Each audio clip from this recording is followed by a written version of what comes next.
Traffic control for surface mining operations. All kinds and sizes of vehicles travel roads at surface mining operations. These vehicles are operated by drivers who travel these haulage roads on a daily basis, or sometimes for the very first time. This means that there is a need for good traffic control on mine haul roads. On the mine sites, you're going to have 18-wheeler tractor and trailer. You're talking about small pickup trucks. When you've got those type of folks intermingling with your property, signage is very important. Making sure they understand the traffic patterns, having your scale clerk communicate with your loader operators to let them know that, hey, we've got a man coming down with a small pickup truck. According to coal mining regulations, traffic rules, signals, and warning signs shall be standardized at each mine and posted. The Metal Non-Metal Standards states that rules governing speed, right-of-way, direction of movement, and the use of headlights to assure appropriate visibility shall be established and followed at each mine.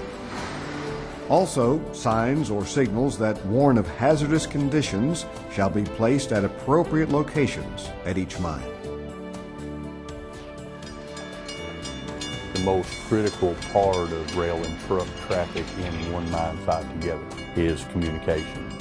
And you've got a person at the crossing is communicating with the locomotive operator to make sure that he knows, I've got the arms down, the signage you already know is there, but he's letting you know, hey, you're clear.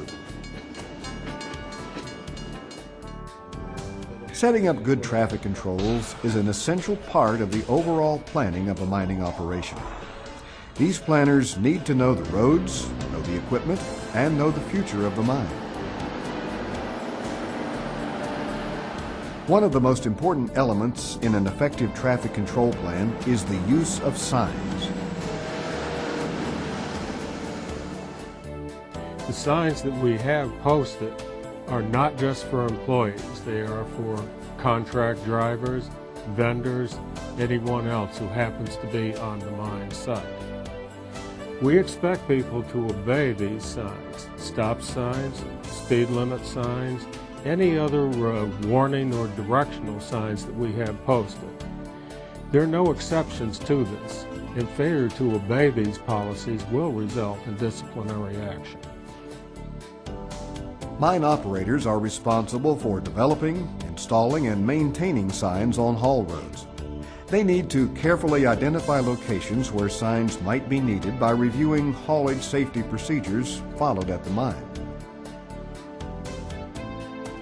Effective traffic control signs have certain common characteristics. They are understandable, legible, and visible to equipment operators in good and bad weather conditions, and especially at night. Where possible, sign format and design should follow standard public highway signs.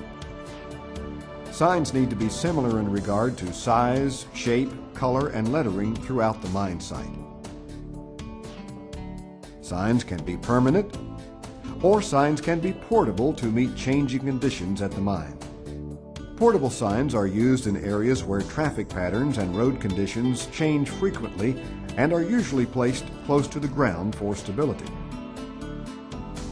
Some mining companies are using signs that depict international symbols for traffic control, and some operations use multi-language signs on their haul roads. When positioning signs, take into account the time it takes a driver to react to the sign and the mechanical characteristics, such as delay times and braking distances of the vehicles used at the mine. Signs need to be visible to all equipment operators of all sizes of equipment. Sign height, size, and lateral placement are important to ensure that signs are properly illuminated by vehicle headlights. Consider using reflective signs where necessary, especially if the mine operates either at night or in poor weather conditions. Clean signs as necessary. This keeps them visible, and evaluate signs periodically to make sure they are correct for the conditions they address. Anyone operating a vehicle on mine property needs to be aware of the traffic plan. They also need to know about potential haulage hazards and haulage safety procedures followed at the mine. Equipment operators sometimes develop a false sense of security by driving the same haul roads every day. They think they know where every dip and roll in the road is located.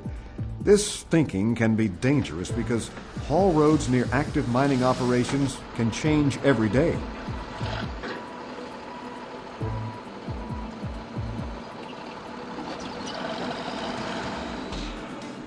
Drivers need to pay close attention to posted signs and to changes in the mine's traffic pattern. The most important thing when trucks come on our property is for them to be safe, follow all the safety rules that we have. They have to stay in their trucks when they're being loaded. If they trim their loads, they have to be in the designated area to trim their loads. An important part of traffic control is wearing your seatbelt. Seatbelt saves lives. Everybody knows it. I don't care if you're driving your personal vehicle, you're driving a haulage truck, a dozer, or even a loader. Wear your seatbelt. It's a requirement. Some mines operate 12-hour shifts with 4 days on and 4 days off. So when you return to work after being off 4 days, you will find that the roads at your mine site have changed drastically. Shift foremen should use the first few minutes of the next work cycle to instruct operators of any changes in the mine's traffic pattern and/or road conditions. Hazard training must be provided to all persons who enter a mine site. It is mine-specific and requires that persons be trained on the hazards they may encounter at that particular mine. The greater the person's hazard exposure, the greater the scope of the training must be. You may provide site-specific hazard awareness training through the use of written hazard warnings or oral instruction for surface coal mines, and signs and posted warnings for metal non-metal mines. Also, walk-around training may be used. We want to make sure that they're task trained to do pre-shift inspections, where they do a walk-around inspections, looking for the obvious things of cutting tires, leaks, backup alarms, emergency steering, 3 points of contact when you get up into the cab. Make sure you understand where all the controls are in it, wearing your seat belt, know how to call for an emergency if you have one. When a vendor comes on the property, we have to give them site-specific training, and everything that will really apply to what they're doing will be gone over in that training. And then we go back and check on them as they're out in the field working. If they're working on one of our pieces of equipment, we would go back and check on them during the day and make sure they're doing everything right. It is required that before operating new or modified equipment or performing a new task, miners must be task trained to do the work safely. This training is to be conducted at times or places where production is not the primary objective, or while under the direct and immediate supervision while production is in progress. A contractor entering the mine property needs to know that traffic patterns at some mines are different from the usual right-hand pattern used on highways.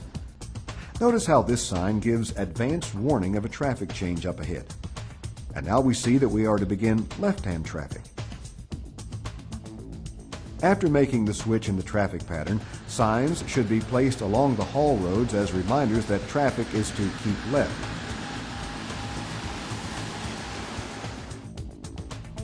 All of these signs are regulatory signs.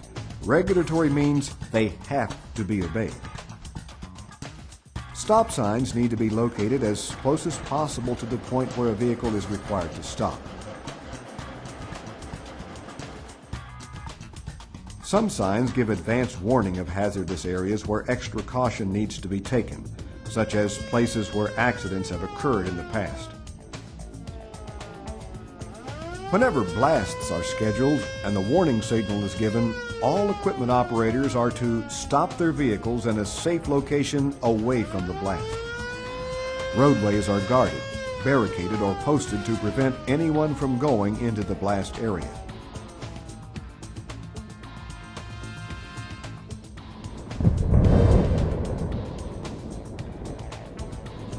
After the blast and the all clear signal is given, work can resume.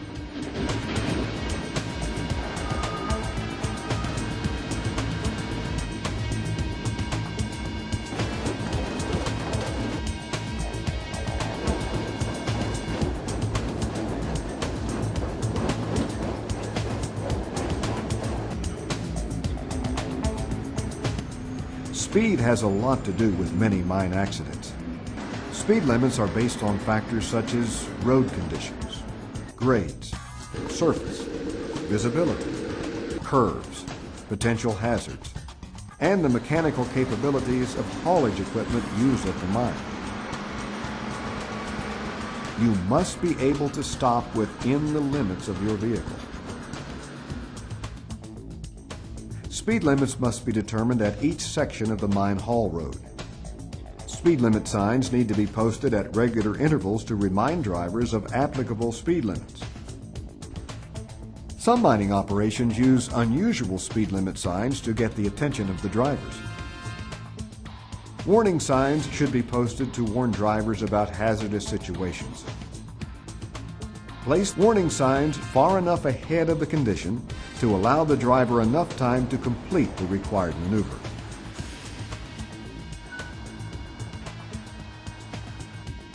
A do not enter sign is placed at the end of a one-way road to keep traffic from entering the roadway while traveling in the wrong direction. Wrong way signs should also be posted as an additional warning. These signs provide drivers with advance warning of steep downgrades where they need to exercise special caution. Post the percent grade, length of grade, and any special gearing requirements to better prepare the driver to descend the grade safely. Escape ramp and berm signs give drivers advance warning of their location in case of an emergency. These signs let drivers know about sharp rises or drops in the roadway surface that could either create hazardous conditions or affect safe handling of the vehicle. These signs warn drivers in advance that the roadway ahead narrows to such an extent that two vehicles cannot pass each other safely.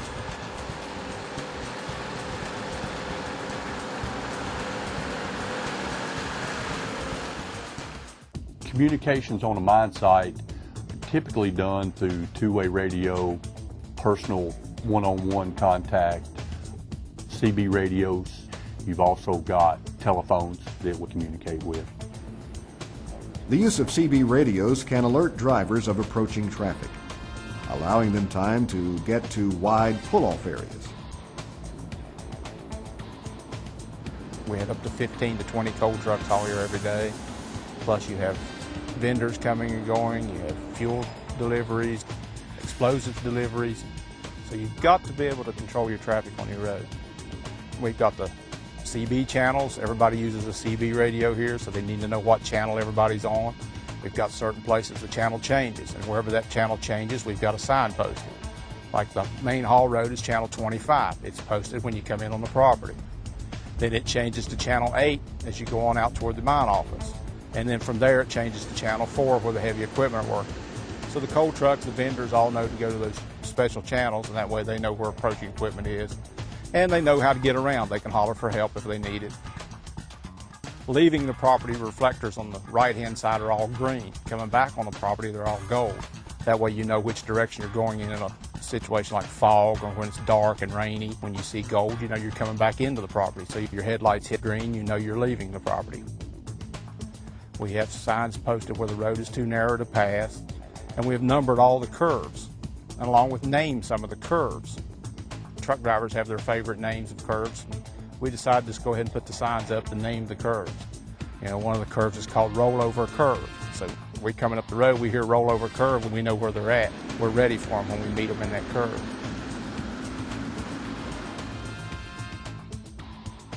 Talking on CB radios would be virtually impossible at an operation this large.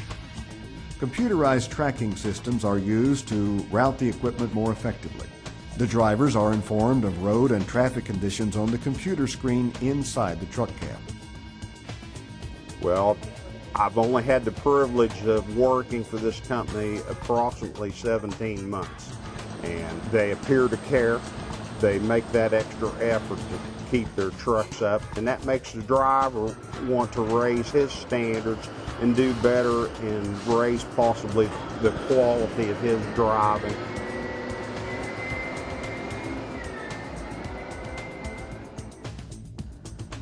I'll tell you, traffic control on a mine site's tough. But the key that makes it work, I think, is enforcement. I mean, we could put up signs all over the place. But if we didn't enforce it, the workers would just ignore it. The ultimate goal at the end of the day is for everyone to go home safe. We want them to work and enjoy and make their living, but go home and have their family life also. You've had a safe shift and a productive shift. As you leave in your personal vehicle, obey the traffic signs posted at the mine, and also obey the signs posted on public highways. These regulations and laws were designed for everyone's safety. Obey them and live by them.